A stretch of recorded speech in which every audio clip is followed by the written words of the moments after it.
Welcome everyone to the Children and Family Affairs.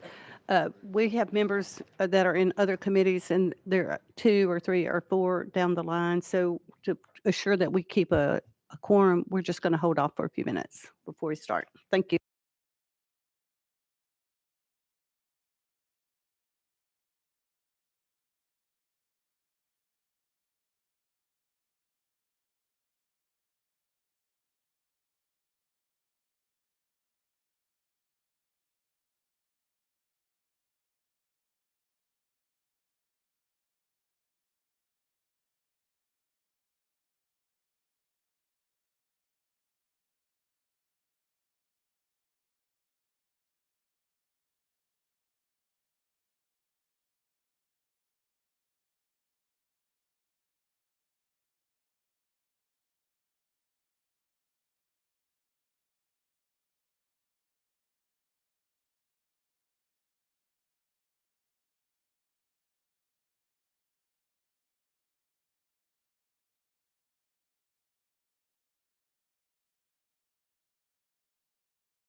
Welcome again, everyone. It looks like maybe we can hold a quorum for a few minutes, so we're going to get started so that we can move on before everybody's gone. Okay.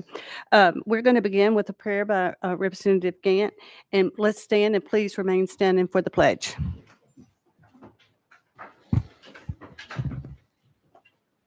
Let's pray. Heavenly Father, thank you for the opportunity we have to serve on this committee and serve Tennesseans. And I pray for each person here represented in this room here today, dear Lord. Just please go before us this week and in this committee, give us wisdom in all that we do. In Jesus' name we pray. Amen.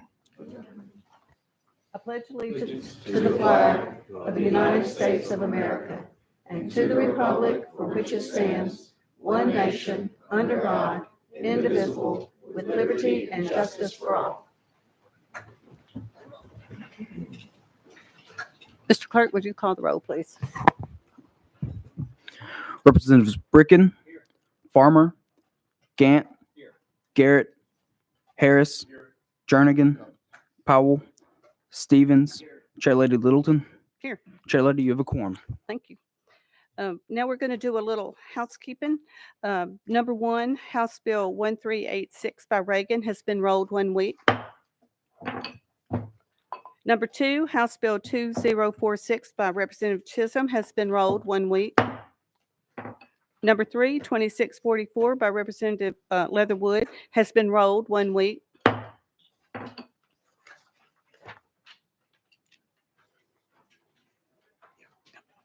Number 11 by Representative Gant has been taken off notice. Number 12 by Representative Harris has been rolled to the special calendar to be published with final calendar. Number 15 by Representative Reagan, House Bill 2647 has been rolled 1 week. So without objection, we're going to go to House Bill number 13, House Bill 2508. Is there any objection to that? Representative Harris, you are recognized. Thank you, Chairwoman, and to the committee. House Bill 2508. Did I say it wrong? Okay, great. Oh, yes, I apologize. House Bill, you're recognized on 2508. Awesome. Thank you so much. House Bill 2508 is relative to CDL licensure.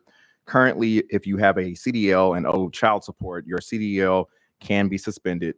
Many truckers have been surprised by this and only find out when they try and pick up a new contract. Imagine searching through trucking jobs because your bank account is getting low, then getting informed by a potential carrier that your application has been declined because your CDL was found to be suspended. If trucking is your only professional skill and is the only way you make money, you're now caught in a catch-22.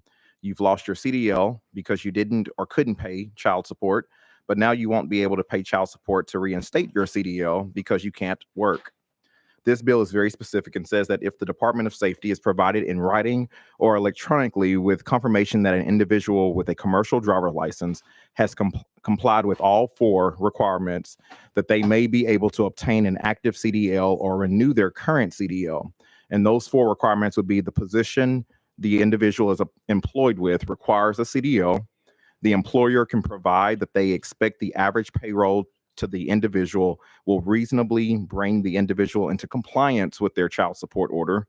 The employer agrees to allow garnishments for the child support from the individual's payroll, and the only reason the CDL cannot be unsuspended or renewed is solely because of a child support order and nothing else.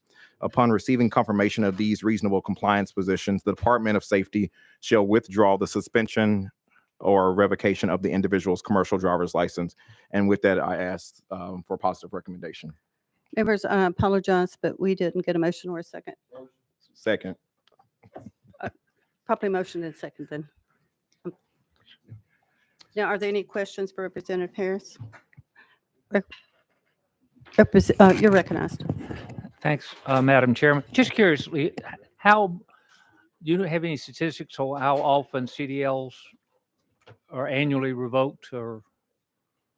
You're recognized. Thank you, Chair. And so 65% of child support are usually collected nationwide. It's about 78,000 individuals. We're currently short in trucking about 78,000 individuals. 65% of all child support is actually collected. And in our state, this is something that actually does take place greatly.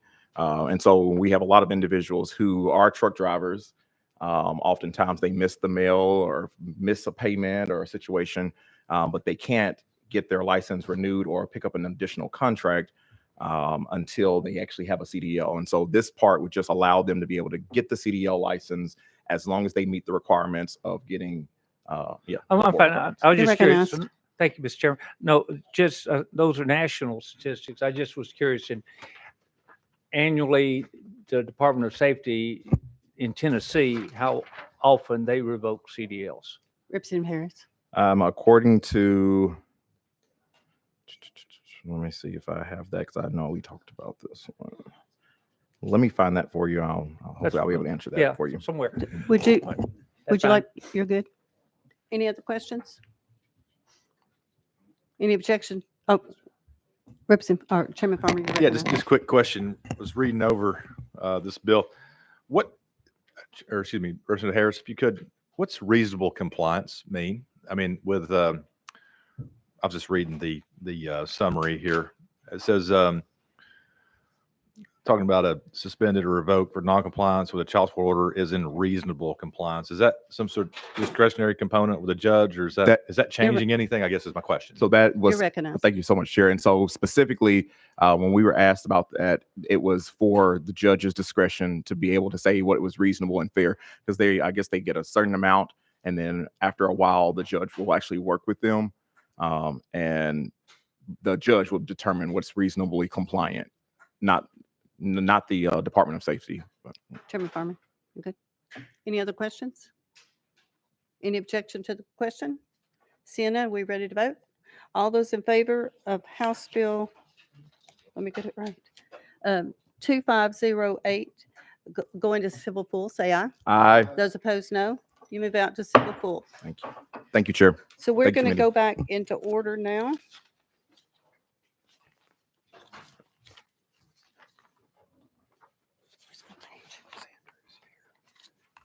Representative Alexander I don't see her, so we're going to move her to the Hill.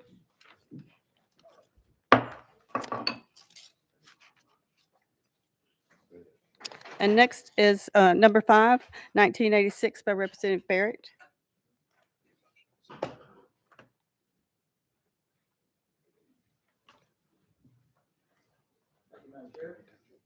We need a motion and a second. Motion. Second. Properly motion second, you're recognized. Thank you, Madam Chair. I request a roll call vote. Have an amendment with the bill, Okay, and what's that code number? 014698. We need to put the amendment on. Do we have a motion second on the amendment? Motion. Second. All those in favor of putting amendment 14698 onto House Bill 1686, say aye. Those opposed, no. The ayes have it. You are recognized as amended. Thank you, Chair Lader. Members of the committee, this bill seeks to address an issue with DCS reporting as it relates to anonymous reports and how those reports are handled. The bill would change the law that would prohibit DCS from acting on anonymous reports, instead would require them to direct those reports to law enforcement that would then be able to do a proper investigation to find out if there was probable cause to proceed, and then that would be referred back to DCS for action at that time. I do have someone here that's a constituent that would like to testify, so I'd be happy to let the testimony take place first, and then we can get into the bill. You're okay with going out of session? We're out of session, and Mr. Dave Retchler, if you would come forward and state your name and who you're with for the record, please. And you have 3 minutes. You just have a seat right there. Well, could I stand? You certainly may stand, sir. My pleasure. My name is Dave Renschler. I want to thank you, Chairman Littleton, and members of the House Children and Family Affairs Subcommittee for allowing me to speak today. I want to thank Representative Barrett for sponsoring HB 1986. I'm 64 years old. I live in Hohenwald, Tennessee. My wife, Karen, and I have been married for 39 years. We are the parents of 7 children, 6 boys and 1 girl. I have 13 grandchildren with 2 on the way. 8 of our grandchildren were adopted through the Tennessee foster care system. I'm adopted, so I have a soft spot in my heart for adopted children. I'm the owner of a small electric company. I have served my community one time as a county commissioner. I'm in my 4th term as a constable in Lewis County. As a constable, I primarily ride with the Sheriff's Department. I am honorably discharged from the United States Marine Corps, and I'm a member of the Hopewell Presbyterian Church in Colioca, Tennessee, where I've served for 25 years. I'm here today because of an event that took place in our family in October of 2023. My son and daughter-in-law, who live in Cookeville, Tennessee, received a visit from a DCS caseworker because of an anonymous call from an individual. They're here today. The allegations were that their 3 adopted children, adopted from the Tennessee foster care system, were forced to live outside in their shed.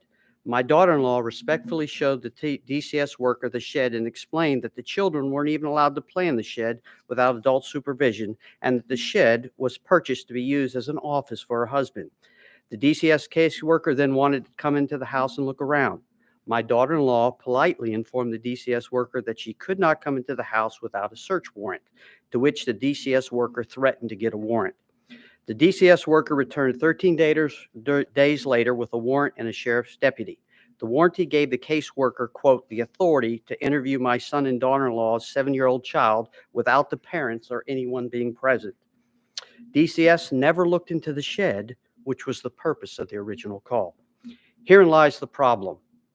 When a DCS caseworker can obtain a warrant based on an anonymous call, swear to its validity, and without any investigation by law enforcement obtain a warrant, we have an overreach of power. I, as a constable, a law enforcement officer, cannot obtain a warrant without factual probable cause. DCS workers are not law enforcement. In conclusion, nothing was found in the case of my son and daughter-in-law. It was all false information, but the harassment my family received was unnecessary. Our family has a strong support network, but I worry about those families which do not have that strong support system and how traumatic this would have been for them. The irony of all of this is that 3 of my son and daughter-in-law's children are adopted from the Tennessee foster care system. DCS already had all of their background information. Also, my son and daughter-in-law were considered model parents in that system. In addition, their neighbors were calling DCS to tell them how they respected my son and his family and what wonderful parents they are. On the way out of my son and daughter-in-law's house that day, the DCS caseworker told them that 80% of their calls were bogus. I'm done. 80% of their calls were bogus. I don't know if the caseworker made that comment out of embarrassment or shame, but for the above reasons, I humbly ask you to support HB 1986, and thank you all. So you might have some questions. I want to thank you for your service and for your service for adoption and your love for children. So thank you. And thank you for being here today. Are there any questions? You're recognized. Do you think the anonymous call was some personal vendetta against your daughter and son-in-law? You're recognized. I do have reason, Madam Chairman, to believe that, but I don't know for sure. Representative Harris. Okay. Any other questions? Thank you very much. Thank you all. So I think we need to call up DCS. They wanted to speak as well. If you would come forward and state your name and who you're with, please, for the record.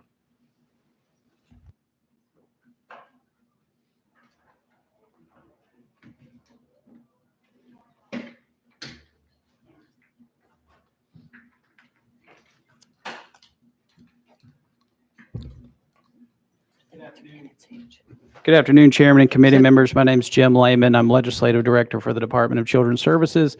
I have with me Amy McLaughlin, who's our Senior Associate Counsel, and Pierce Beckham, our Deputy Chief Operating Officer. Certainly appreciate the concerns expressed by the testimony today. You know, I have 3 children. I would be, very upset if someone, were to allege that I was committing child abuse, but we think it is very, very important to protect the child abuse reporting mechanisms in this state, and anonymous reporting is a big part of that. And to the testimony, the concern about warrantless searches based on anonymous reports, this committee actually dealt with that issue, I believe it was 2 years ago, and put something in the law. There have been previous bills about anonymous reporting. So TCA 37-1-406E2 is something that y'all did to expressly tackle that issue that the man just spoke about. So it says, if a report of harm was made to the department anonymously, then the juvenile court shall not order the parents or person responsible for the care of the child to allow the department entrance for purposes of interview, exam, and investigation, unless the department has presented evidence corroborating the anonymous report of harm. So the issue that the gentleman expresses, again, it's already been covered and addressed by this committee. We do have a position of working with sponsor on this piece of legislation. There are 3 different sections of the bill. Again, very concerned with section 1 and the chilling effect on reporting that, getting rid of anonymous reporting would have. Section 2 is about limiting sort of who within the Department of Children Services has access to certain case information. I think we have some concerns with that section as well. Section 3, I had hoped to work with the sponsor on an amendment that we'd be agreeable to. Section 3 is actually about sort of the investigations of DCS. And so when DCS shows up at a home, says, hey, I'm Jim Lehman, I'm with the Department of Children's Services, I'm here to investigate a case of child abuse. This is why I'm here. These are sort of your rights. I think there are definitely parts of Section 3 that we are okay with, that we do on a regular basis anyway, and we're happy with putting that in the law. I think there are a couple of the pieces that probably go a little too far, that essentially amount to like Mirandizing the person, which again, we're not law enforcement, so we think that's a step too far. But definitely sections of it that we had hoped to work with the sponsor on an amendment. We just haven't had a chance to have that drafted yet. And so with that, happy to answer any questions that y'all may have. Representative Garrett, you're recognized. Thank you, Madam Chairman. Thank you, Mr. Lehman, for being here. I have real concerns about the piece of legislation on folks that interact with a child, and maybe it's a teacher, maybe it's a coach. I'm heavily involved in the Gillsville Little League baseball program, and of course, with the advent of social media, and you may not be that person that wants to be the one that says, hey, there's something going on, because you might have a relationship with these folks. So I get the issues. So I guess, can you describe the process to the best of your ability, and maybe your folks that are with you can, if there is a call that comes in, that it's not, does it have a presumption of correctness, right? That is all of a sudden, oh my gosh, this is the absolute truth. What is that process if an anonymous call comes in? Can you take us through how you approach that? And I know they're fact differently, but you've got to approach each one the same, regardless of whether the facts are so ridiculous that you're like, okay, this is going to go. I mean, how would you handle all of these as they come in to DCS in an anonymous call? Yes, Would you thank state your name again for the Yes, ma'am. record, please? Thank you, Representative. My name is Pierce Beckham. I'm the Deputy Chief Operating Officer at the department. I've worked Child Protective Services for 15 years and have handled many anonymous calls personally in interacting with the public. At the hotline, we do screen for whether or not this is something that meets definitions of abuse or neglect, regardless of if it is someone who names themselves or decides that they want to be anonymous. We do engage with that caller around why they want to remain anonymous, because there is valuable information that our team may be able to get from them. You hang up a phone, you may realize, I forgot to say this or that, or there's another piece of information that comes to light. So we really do encourage people to give us their contact information and identify themselves, reminding them that it is confidential. We do not share that information with the families that we are involved with. That information, if it does meet criteria, will go into the hands of an investigator. Through that process, we have checked our history to see if we've already been involved with the family. For those same reasons, we recognize that there are times, whether someone names themselves or doesn't, we do receive harassment reports. There are custodial battles that sometimes people want to insert the department into the middle of. And so we will see if there have been open cases. Have we addressed that issue to minimize the impact on the family of having DCS knock on their door again? We check those records at the hotline. We check those records in the field. We will go and research with schools to see if there are any issues. If we know that the child has been with any sort of counselor or provider, we will check those records. And then if for some reason, as was stated, someone does not want us into the home, we will access the juvenile court. Probable cause is the standard that we fall under as well. So that is something we operate under. We present our information, and we may, if we do not get cooperation, we will access the juvenile court for effectively a warrant. It's usually deemed an order to control conduct to allow us access to the home and to the child, both of which are state law required for us to complete as part of our Child Protective Services investigations. You're recognized. Thank you for that. Madam Chair, might have a couple follow-ups, but I just Go ahead. Do you have any statistics that how many anonymous calls come in, how many are not actionable, how many are, well, frivolous for lack of a better word, and then how many investigations that actually lead to a determination of a child abuse that did come in an anonymous sense? I mean, how many kids are we saving because we have this particular situation? And I get that there may be some mistakes made, like the gentleman just testified. If what he testified is true, that is a huge problem to go through that if we didn't go through our proper channels, right? So we want to be sure we prevent that. But I mean, how many do we have that come in that's anonymous? How many are then say this was a frivolous allegation, it doesn't have any merit? And then if you can expound on how many of those that come in anonymous that actually help a child. Do y'all have any? Yeah, Shirley, I'm happy to tackle that, maybe in tandem with Pierce here. So in our annual report, big picture numbers of total calls and referrals that we received is about 170,000 total calls or web referrals into our child abuse reporting system, or the hotline. Is that on what basis? Like what? No, not all annually? anonymous. Oh. Yeah, annually, and that's all anonymous and all. And I was going to say that number first because I think it's around 20% end up being anonymous. So 20% of 170,000. Of those 170,000, we assigned out 66,000. So, meaning someone investigated in some way into that referral that was received. Now, of those assigned ones, many, far, far fewer are actually ever, a child is ever removed or a person is substantiated for child abuse. That's probably more like So 10,000 or, yeah. we substantiate about 25% of our cases and those are allegations of severe abuse, sexual abuse, methamphetamine labs. Yes, sir. Let me interrupt you. What I want to know is the anonymous ones, Yeah. right? I want to make sure we're clear on what you're talking. I mean, I get you got 170,000 reports. That's in all, not including anonymous. What I'd like to know is specifically the anonymous ones. Which ones are you following up on? Which one turns into a child that the allegations were correct? I mean, because this bill gets rid of your ability Yes. to even take an anonymous allegation. So what, as it relates to those, I don't really need the general side. I just want to know, as it relates to anonymous calls, of those, how many have turned into saving a child? So our most significant finding is substantiating the allegation and substantiating the caregiver. There are a couple of others lower than that where we intervene through services to mitigate or potentially reduce the risk. But out of that highest category, 700 children were found to be substantiated, or their caregivers were substantiated for abuse and neglect from anonymous reporting last year.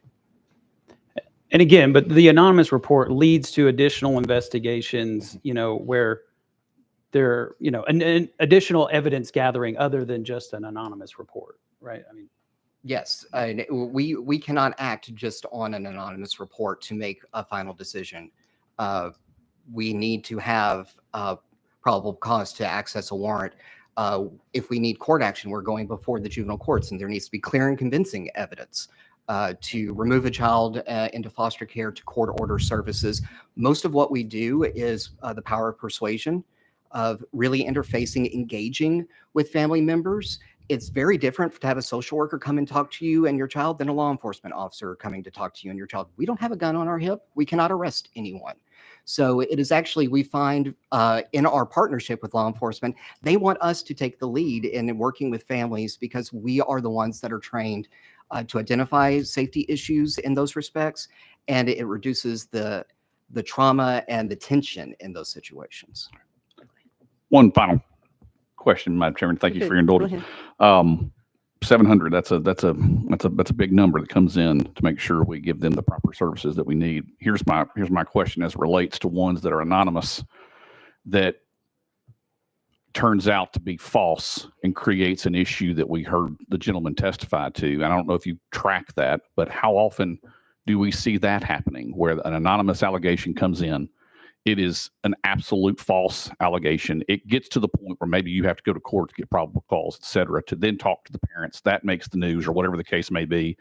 And the whole investigation started and it was a farce. It was some personal vendetta. I mean, how often do you see, if you have that information, does that scenario happen?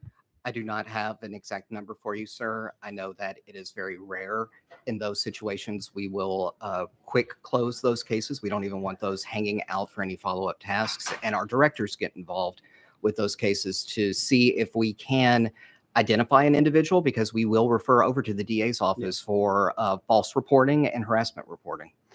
And it's my understanding that we've taken steps fairly recently on the hotline to really discourage false reporting and let people know of the criminal penalties related to false reporting, to really try to discourage people that are calling into the hotline from making those false reports. So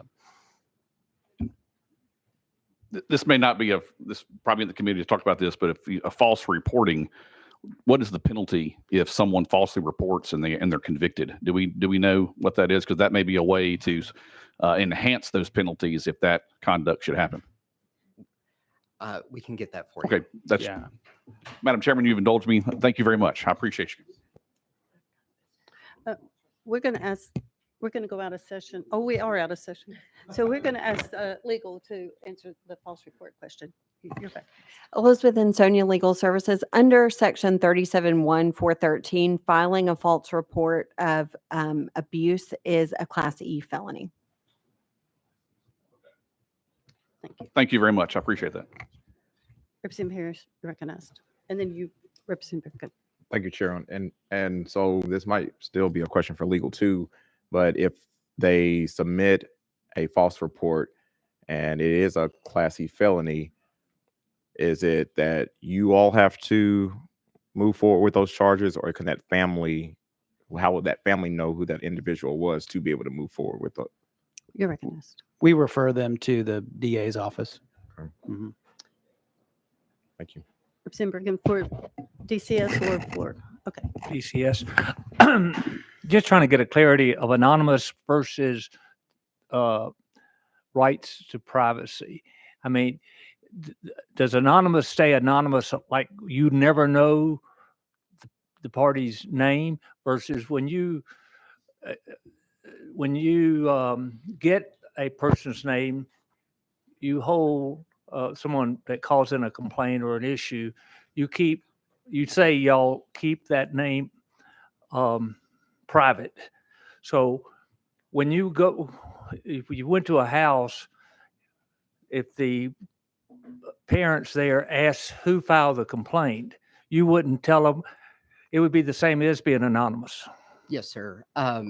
All named reporters are kept confidential. We cannot release them to the individuals that were involved in. I've actually been on the stand in juvenile court being asked by an attorney, and the confidentiality it protects us there. We cannot release that name. There's a few exceptions to that law, are specifically around when someone is filing a false report, so that we can then prove that, yes, this person called this number of times, and these were the false allegations associated with it. Representative Bergen. So the parties that do give your names and addresses, they're in essence anonymous to the opposite party or the people being claimed. Yes, sir. But y'all would have access to re-interview them, re-talk to them, get clarity of what. Okay, that's fine. Thank you. Chairman Farmer, you're recognized. Thank you. And I don't think this question has been asked, but it's for the department. Excuse me, I'm sorry. I just have a question for the department. Yes, go Okay. ahead. Are you all aware, and you may not be, of anyone that has been charged under that felony statute for submitting a false report on a child? No, sir, I'm not. Okay. Thank you. Are there any other questions? Without objection, we'll go back in session. Thank you guys for being here.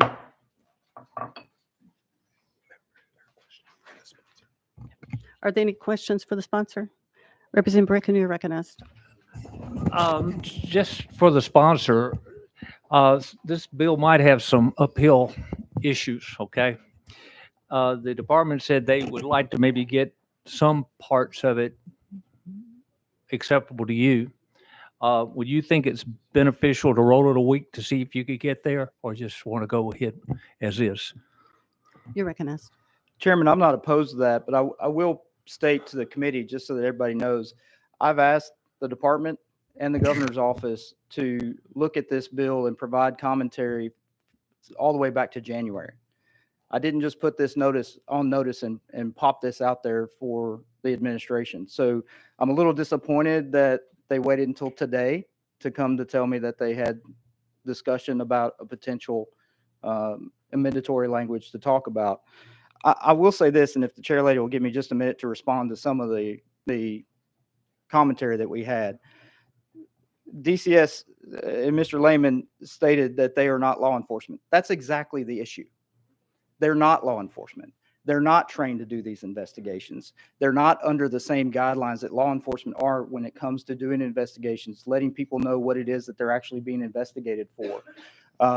All the laws that apply to law enforcement do not apply to DCS investigators. They're going to people's homes and forcing their way into the house to do an investigation without telling these people what they're actually being investigated for. That's the issue. Mr. Garrett, 170,000 reports, 20% of those anonymous. That's 34,000 reports and only yielding 700 cases. Now, 700, that's a lot of children that's being addressed, but that's also over 33,000 people that are being investigated and being determined that there's not an issue. So that's 33,000 Tennesseans that are being drug into an administrative state and having to deal with an administrative investigation that they shouldn't have to deal with. That, and we're not taking away the ability of someone to make an anonymous report. They can still do it under this law. They just have to do it through law enforcement. Law enforcement will then take the steps necessary to determine whether or not that report is valid, and if there's probable cause for the department to continue to investigate. And I point out, I've sent this to most of you on the committee, this law has already been passed in Texas. It's in place. Texas does not allow anonymous complaints to their DCS. They refer everyone that wants to do it anonymously to law enforcement. Again, and as they stated, and this was the question I think that Chairman Bricken had, if somebody makes a report, if they don't want to give their name, then they're not standing behind what they have to say or what they're reporting. If they're willing to give their name to DCS, DCS is telling them, we can't disclose your name anyway. So there's protections in the law that if you give your name and address, that you're not going to be disclosed to the people involved or the parties involved that you've given that report. So there's already protections in place. This is not going to have a chilling effect. It's just going to make it where proper procedures are taken whenever an anonymous report is actually filed. Representative Harris. Thank you, Chairman. And so I think with DCS, a lot of times the individuals that come to the homes, like they said, they kind of soften the blow a little bit. Law enforcement was to come, it's going to be like, yeah, it's going to be very hard for them to actually get anything accomplished. Like by the time they finish, it'll be, we're going to charge you for something else for not wanting to actually speak with us or work with. Like, I just feel like DCS has the protocols in place, but in situations like the one we just heard of, are we saying that DCS took the children away from the home, or they just went and just addressed the situation initially? In this particular instance, they went and did the investigation without informing what it was that they were even being investigated for. But that's just one of 700 or 130,000 anonymous complaints. Representative Harris. So DCS just walked up to the door and says, hey, we need to come into your home. And a person says, okay, just come in without asking, what are you here for? Okay. Representative Harmon. Thinking about it, Chair, just a couple questions just popped into my mind as you were giving your remarks there. If this happens, What have you spoken with law enforcement, those agencies, and are they able to address 30,000+ cases, or do they have the resources to do so? Do they have the resources once they're there to deal with a small child, middle-aged child, middle school age child, or something like that? So this question comes from is that feasible? Is that even possible? Because I know that law enforcement are already dealing with a lot. I mean, we have in certain areas of our state, we have a backup, and there's actually rape kits that haven't been tested yet. So if we add this burden, if we add this responsibility, because this isn't a burden, this responsibility on law enforcement, are they going to be able to do it and do a good job and take care of our children? Because I know your heart and your mind's in the right place right here, but from a practical standpoint, can law enforcement actually get this done and get it done better than the way it's being done now? Representative Barrett. Thank you, Chair Lee. And thank you for the question. I think it's a fair concern and something that we'll have to continue to look at if this were to become law. And there may be additional resources that have to be provided to law enforcement down the road in order for them to be able to handle it.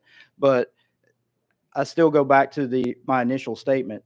Law enforcement is actually trained to do these types of investigations, to filter through what is a valid report and what's not, what's being brought for improper reasons and what's not. So I would still suggest that I think with law enforcement departments in 95 counties across the state, both city and local or county and local departments, I think we've got plenty of manpower to be able to handle this. Representative Harris. And just last question for me would be like, there's always going to be just a natural, no matter what we try to do, whatever law enforcement tries to do to change some of the ideas of law enforcement. It's just there's going to be a natural fear for a child. A child sees a police officer at their door. There's just going to be a natural fear. How do you think we will be able to mitigate some of that with law enforcement taking over this process? Well, Representative, I think we're probably already doing some of that now with SROs in school. That's breaking down some of that stigma with law enforcement and children. I would like to think that the work that our SROs are doing in public schools and private schools across the state is really building relationships and trust in our police officers and our police force. So I would like to think that that's not going to be a continued problem going forward. Thank you. Representative Garrett. Thank you, Madam Chair. I appreciate this. Representative Barrett, thank you for your piece of legislation. I mean, I know that seems like you're passionate about it. I know you want to do, especially since something like this that happened in a rare instance to one of your constituents, and I get that. Of the 33,000 that you had mentioned before, I don't believe DCS, the administration talked about how many that were frivolous and they didn't pay attention to, that there was no inconvenience whatsoever. I'm sure that number is vast with those amount of reporting. And so I've got some concerns that for someone, for the most part, if there was 30,000, 31,000 that were inconvenience, not to the level that your constituent testified to, obviously that's a problem. I'd rather have 31 to 32,000 people be inconvenienced and save 700 kids that this reporting system has provided for. And I want to remind you and remind the testimony that with an anonymous call, that can't even get to anywhere for law enforcement without a proper investigation. So that doesn't trigger DCS to be some super cop just because an anonymous call came in. And so I hear your concerns, but I'm just not quite certain that this piece of legislation is going to get you where I believe that you want to go. Because I have some real concerns with the policy that we are elected to make, especially in this body as it relates to children, that we're more worried about the 31,000 people that we might inconvenience rather than the 700 kids that we have actually saved through this anonymous reporting. If that's not there, what could have happened to those 700 kids if they didn't be brought to the administration's attention or to DCS's attention through that reporting?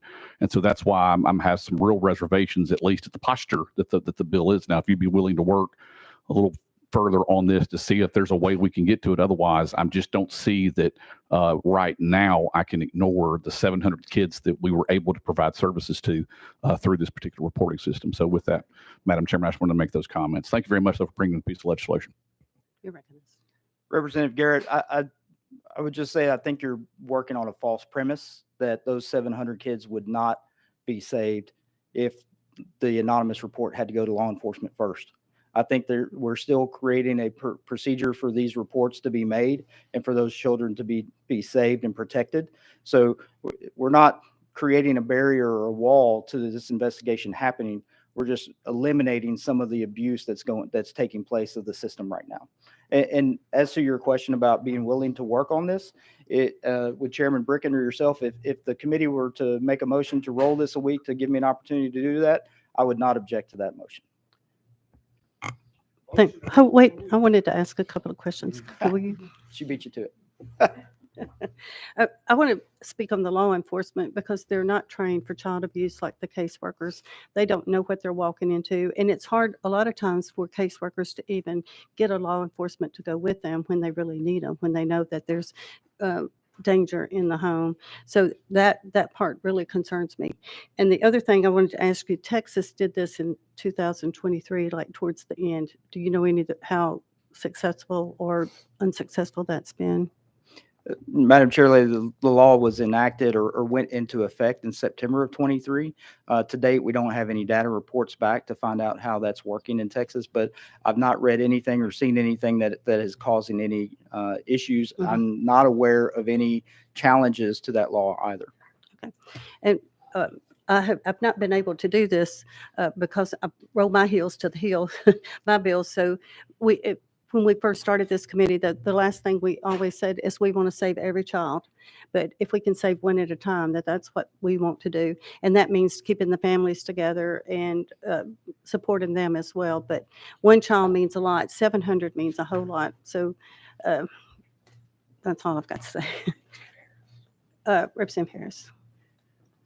And just quickly, if law enforcement was to take over this piece of it, when the child is taken into custody, who would be over like the permanency plan, working with the courts? Would DCS get to be involved in that piece, or how would they be involved or intertwined? Thank you, Representative Harris. Nothing would change as far as the process for DCS processing those cases. It's just the initial beginning of an investigation. So instead of DCS initiating that and beginning the investigation process, it would have to go to law enforcement first. They would determine whether or not there was probable cause. And then if they did that, they would turn that evidence over to DCS to start processing the case. Okay, I have one more question. So who would train law enforcement to know what to look for as in child abuse? Because there's all kinds of different kinds. So who would train them and where would they come from? You're looking at us. That's a question I would think for Post and for the General Assembly as well, to determine what we need to do and what resources we would need to provide for law enforcement to handle that. And that's kind of our job right here in this committee, is to try to figure out how we would successfully do that. So Motion to roll 1 week.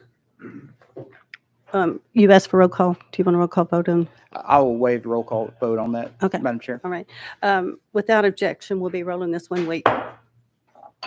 Thank you, members of Mhm. the committee. Appreciate your time. Next is number 6, House Bill 2420 by Representative Barrett. Thank you, Madam Chair. There is an amendment with this as well. Properly motion and second, you're recognized. And this is, the amendment is 013866. Okay. And it makes the bill. Do we want to vote on the amendment? Put it on? All those in favor of putting Amendment 13866 onto House Bill 2420, say aye. Those opposed, no. You're recognized on House Bill 2420 as amended. Thank you, Madam Chair. This bill adds important protections into Tennessee law for elderly and disabled adults and their families to guard against their financial exploitation. Specifically, this bill outlines the legal process whereby a surviving spouse can be found by a court to have entered into a marriage with an elderly person or disabled adult under deceptive or financially exploitative circumstances. As a lawyer that's practiced in this area for 25 years, I've seen numerous cases, and right now there's not an avenue under the law for these types of situations to be challenged by family. So this law is attacking that issue and providing family members with the ability to go after this and try to make sure that they can get some remedies. So with that, I stand ready for questions. Are there any questions? Representative Brickman, you are recognized. Thank you, Madam Chairman. And to the sponsor, I'm not sure. We have a Department of Aging, I think, but I think it's merging with another department. Have they looked at this, your legislation, and are they supportive of it as far as you know? You're recognized. I've not received any feedback, positive or negative, from that department, Chairman. Okay. Any other questions? Any objection to the question? Seeing none, we'll be voting on House Bill 2420 as amended, going out to civil full. All those in favor say aye. Those opposed, no. The ayes have it. You move up to Thank you, civil. Madam Chair. Thank you, committee.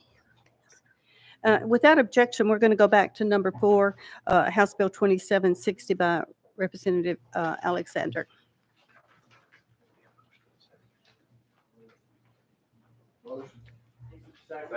Properly motioned and seconded. You are recognized.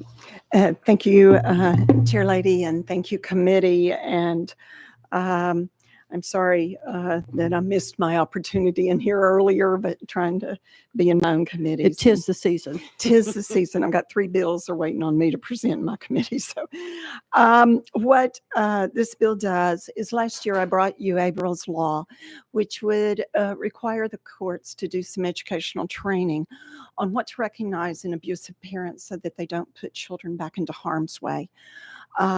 What this bill does is, this is just the second stream of this bill. We're just amending this bill to add in some word changes and some things that we also realized we needed to have.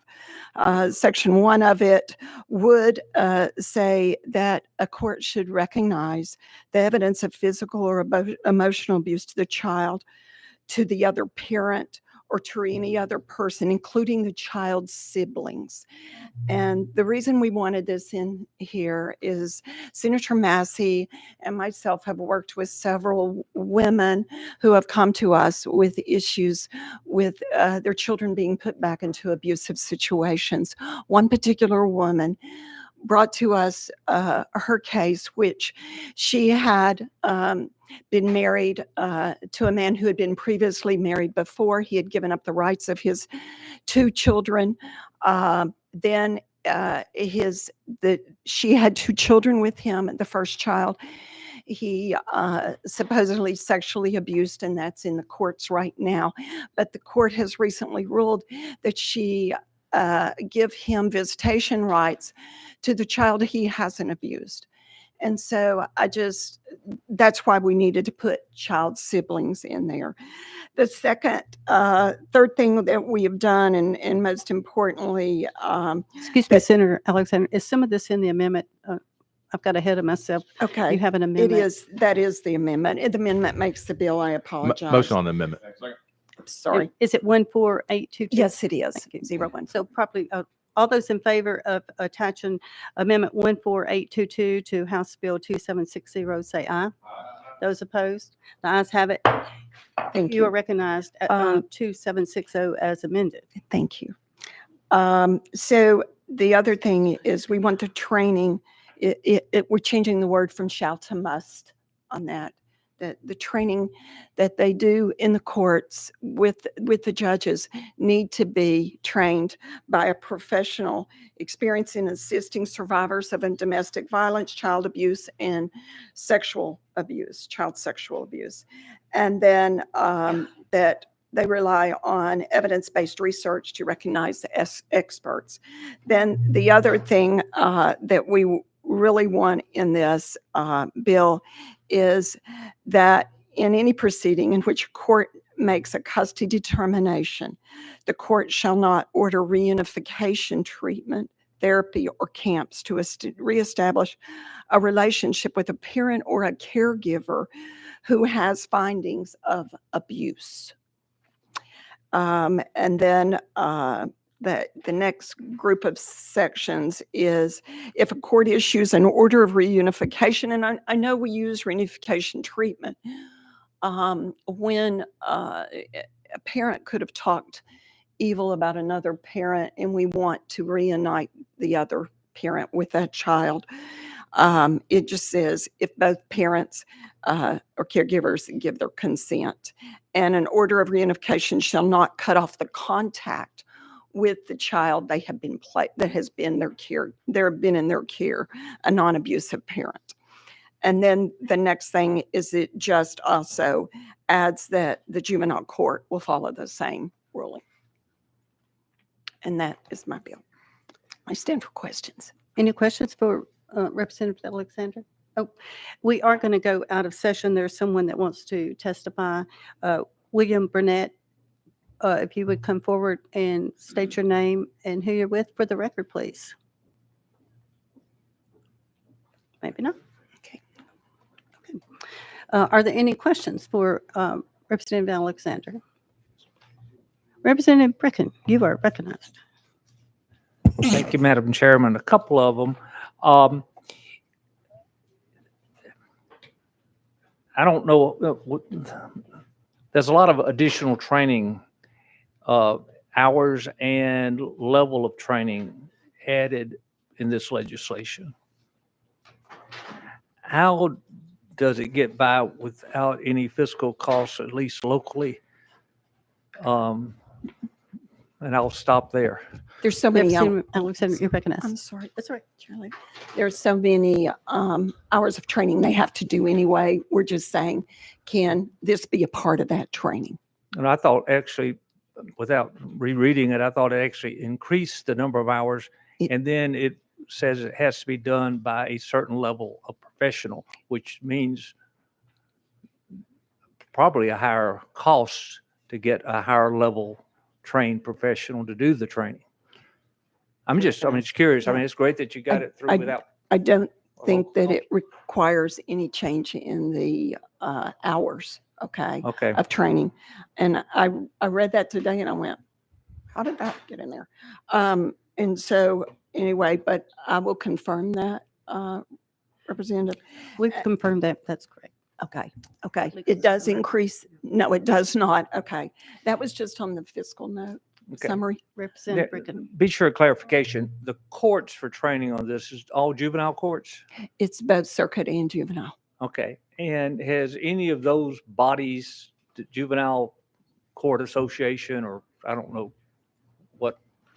what organization they come by, have they expressed any pros or cons on this legislation? You're recognized. From the Tennessee Safe Parents Organization, they fully support it. I've got a list of judges and things that fully support this. I have worked with the AOC, the Office of the Courts, for several months on this legislation. They have a couple of things they think they want to change that they're going to get back with me on this week. But we are working. As far as the juvenile courts, I have not worked, but the juvenile courts pretty well follow this anyway. Any other questions? Without objection, we're ready to vote. All those in favor of House Bill 2760 as amended, say aye. Aye. Those opposed, no. The ayes have it. You move out to civil court. Okay, thank you.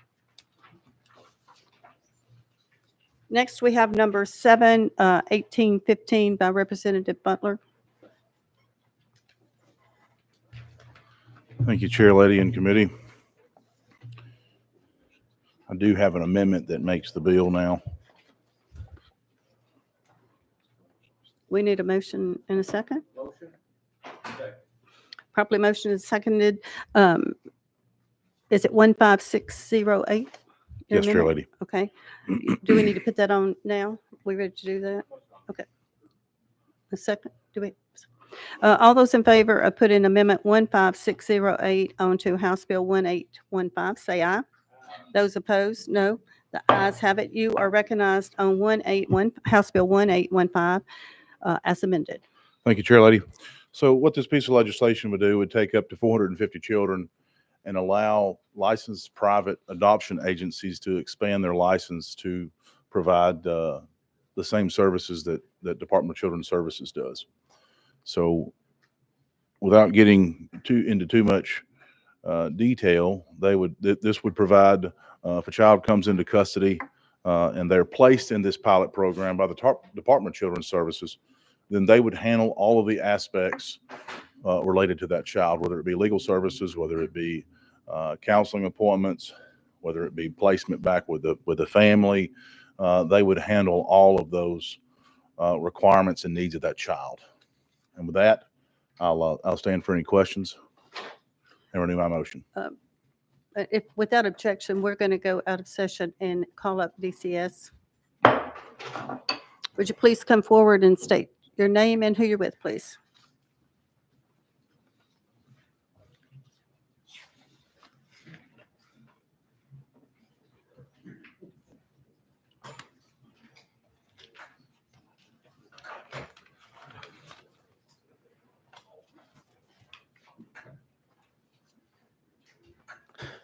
Hi, Chair Lady. Excuse me, Jim Lehman, Legislative Director with the Department of Children's Services.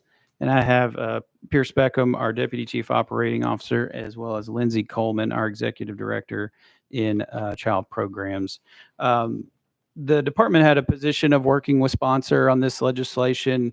Really want to thank the sponsor. He has spoken, we've spoken several times about this piece of legislation dating back, several weeks. I really appreciate him bringing us in very early and speaking to us about, this idea that he had.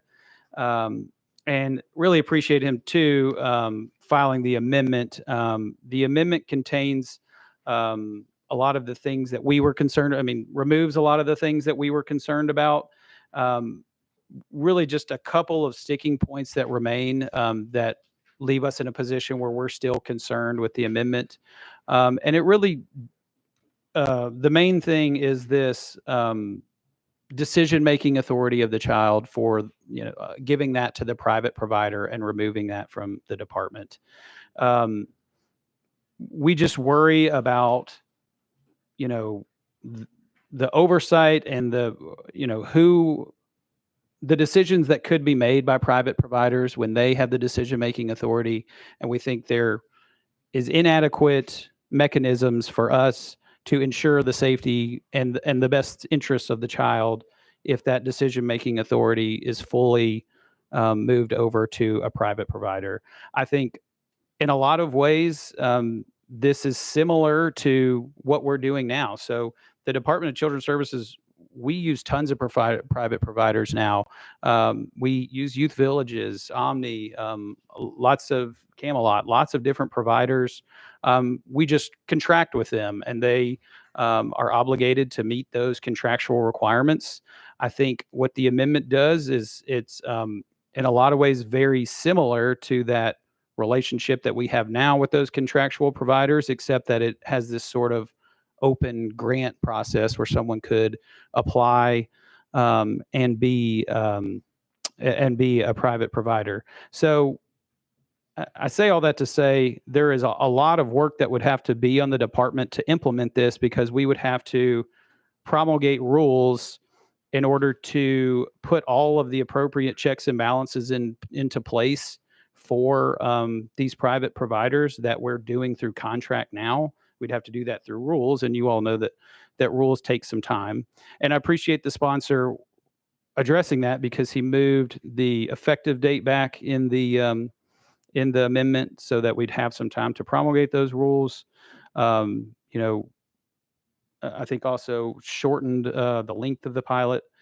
So again, very much appreciate him working with us, but the biggest thing for us was this, complete removal of our decision-making authority of the child to this private provider. And with that, we're happy to answer any questions. Thank you for being here. I have a couple of questions, and then we'll open it back up to everyone else. Would these children still be in state custody? So that was one thing addressed in the amendment. I do believe. I'm fairly sure we may have to defer to legal, but I think it says in the amendment that they are in the state custody. And that was not addressed in the original bill.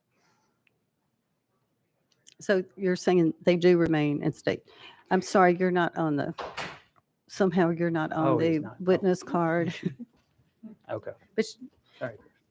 we're trying to follow the rules and be fair to everyone.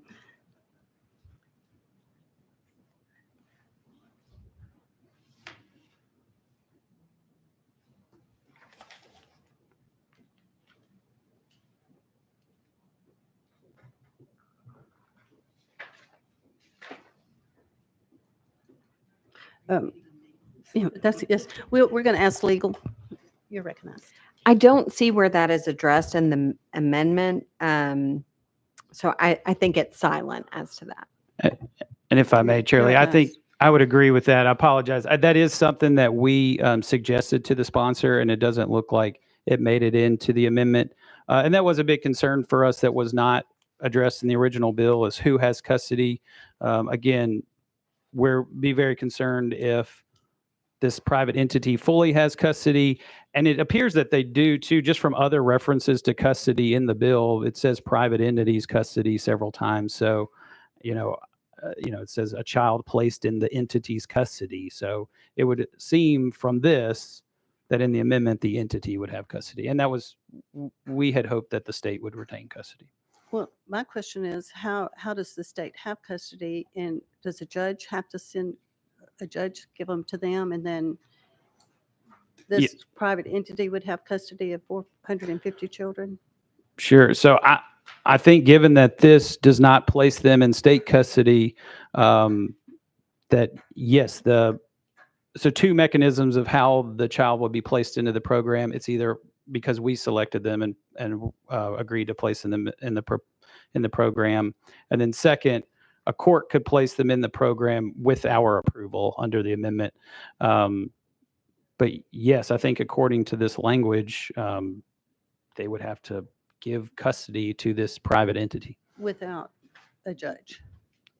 I mean, so you have custody. You've I think taken with these it, children yeah. into custody, and you just hand them over to a private entity.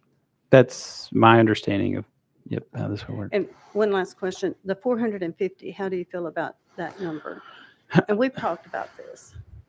It is a large number. I mean, it wasn't something that we asked the sponsor to address.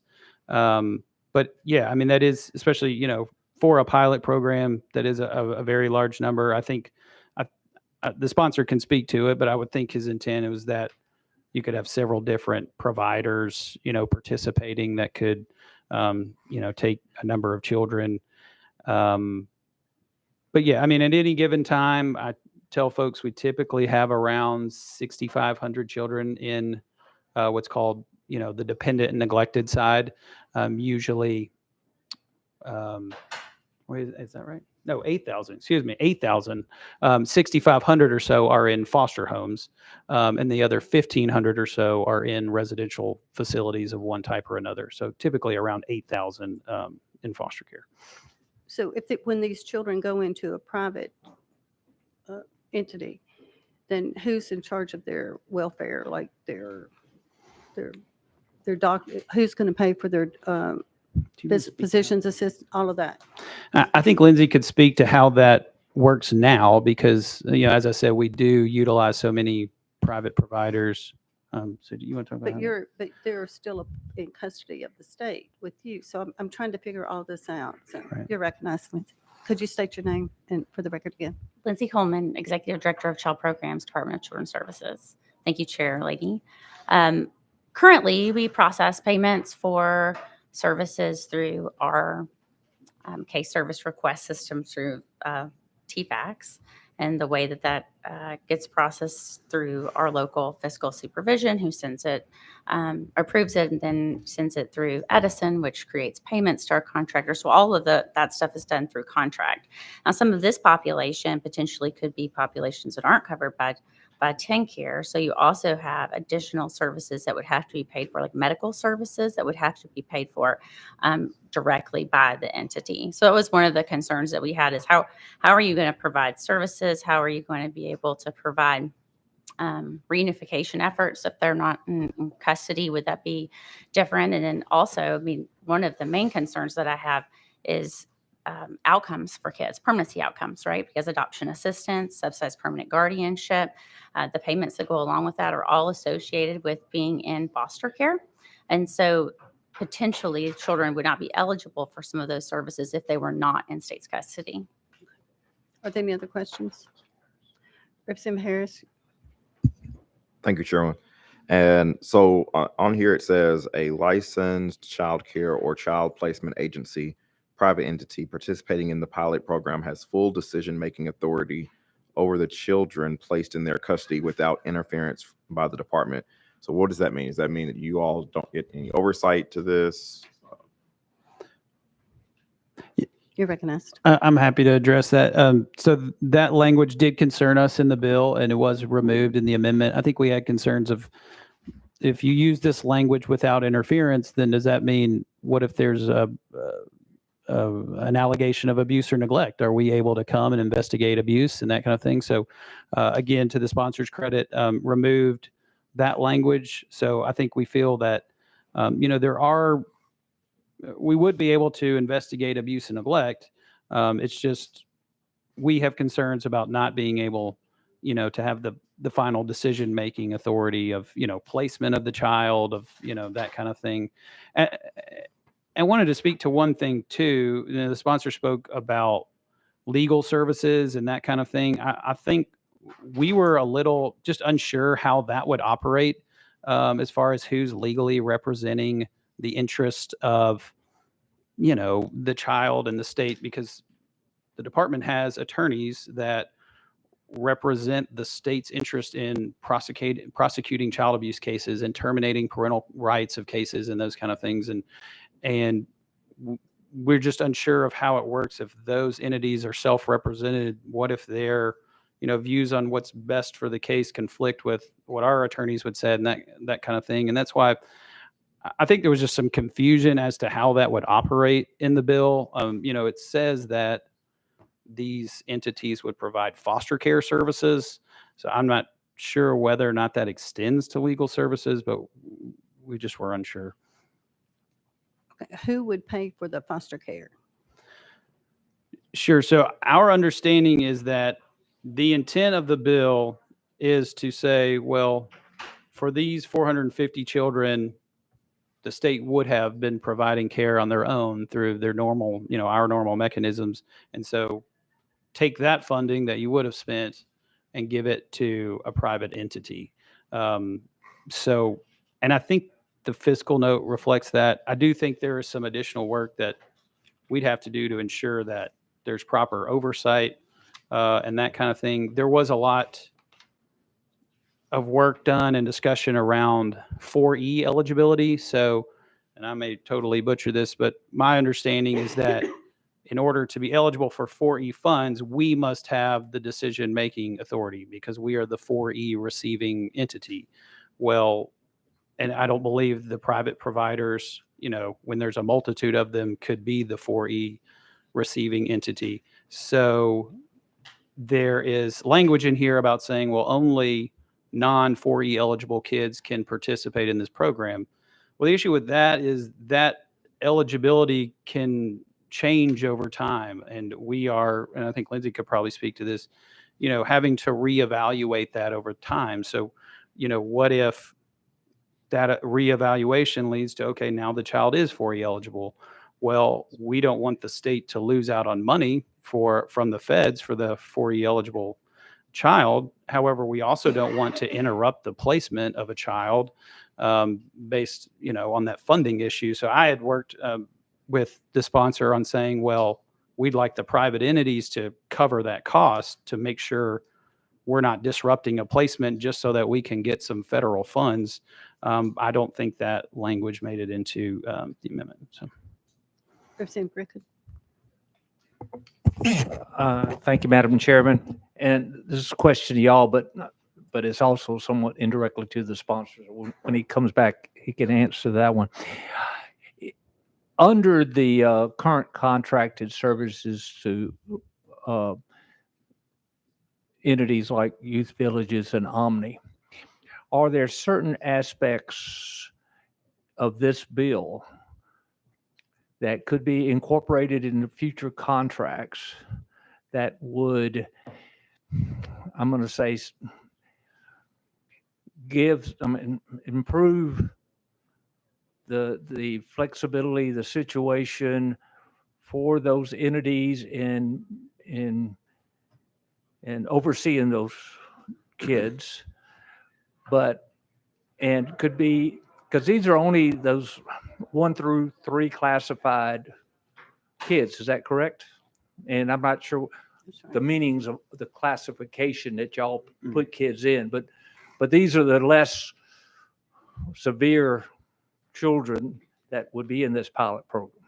But I just, kind of the question, if this legislation should not prevail, are there merits within this legislation that could be contracted in the future contracts?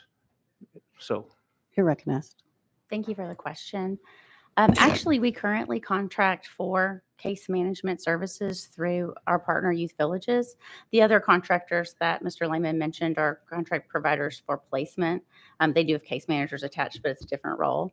And so the contract that we have with Youth Villages, where they serve as the case management entity, they do function as DCS. So they do make day-to-day decisions about the child. They do. They work in our computer system. They apply for services exactly the same way that we do. So they basically just function as a DCS worker, only they're supervised and work for a contract agency provider. We have found that relationship to work really well. We do partner with them weekly for just best practice conversations and to help them problem solve their issues. They do team with our legal, so they use all of the same services that we do. Their child welfare benefits are reestablished by our child welfare benefits folks. So it's probably the closest thing that you can get to having somebody else work the case other than DCS, but still receive all the benefits of being in foster care. You're recognized. Okay. Thank y'all very much for being here. Thank you. So we're going to go Thank back you. into session. You're recognized. Thank you, Madam Chair Leader. So let me address some of the questions that came up in there. As far as I know, there is no program in DCS that does it like this. And this is more of a piece of legislation that would provide a wraparound services. They do contract with some private entities for a portion of, this would pretty much be a self-sustaining program. And the amendment does address and give oversight to the Department of Children's Services. And I don't think we need a free-for-all by any means. I think that there needs to be some oversight, which all these entities are licensed by DCS. So all of your adoption agencies are already licensed. So this would expand their license. So DCS would not have oversight in that perspective. The amendment does address some of the oversight. Now, to address the 4E eligibility money, I don't know if there's a specific statute that says they have to be in there or not. There's some ambiguity there. So I don't want to penalize a private entity that is participating in this pilot program and providing a lot of these services. We have some private entities that we have talked to. We've talked to a lot, some across the state, that have a tremendous amount of resources as far as counselors and so forth. And in this legislation, if you kind of look through it, it has some pretty tight case manager to tile ratio. 15-1 is the maximum. It drops 12-1 and then on down to 10-1. So it's meant for these private entities to handle a small number of children and not be managing 300 or 400. The theory is if we have a small number of children that they manage, or say 50 or 60 or even 20, somebody may want to do 20 children, they would be taken very good care of because the numbers and the ratios are very small. So with that, I'll stand for any questions. You're recognized. Question on the bill. Question's been called. Without objection, we'll be voting on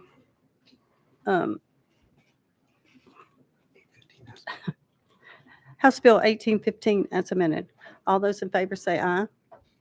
Those opposed say no. No. The noes have it. Thank you, committee. Next, we're going to call up number 9, House Bill 2911 by Representative Eldridge.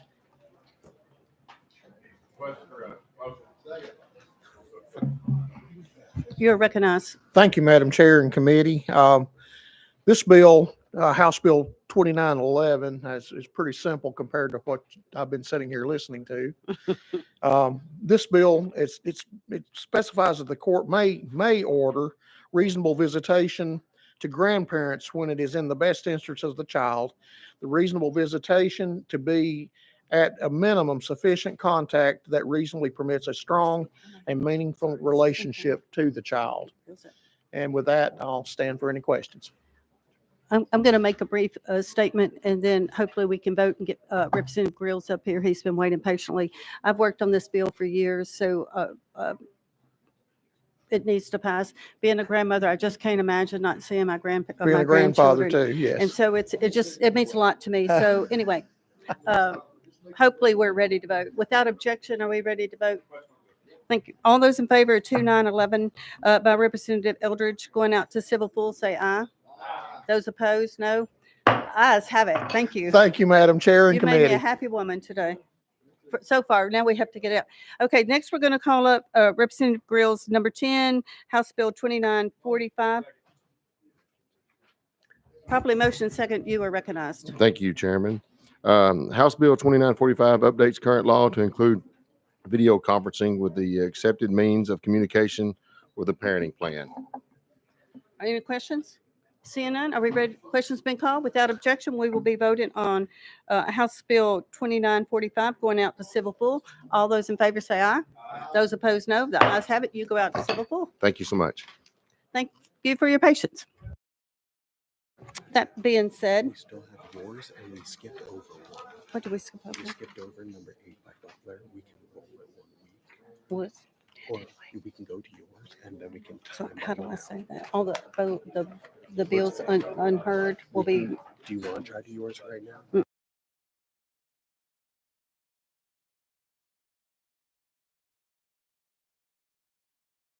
Gentlemen and members, we are running out of time, so we're going to roll without objection all the bills left on the calendar to next week. And with that, I want to go back to saying, because my bill was having an end, but now it's not.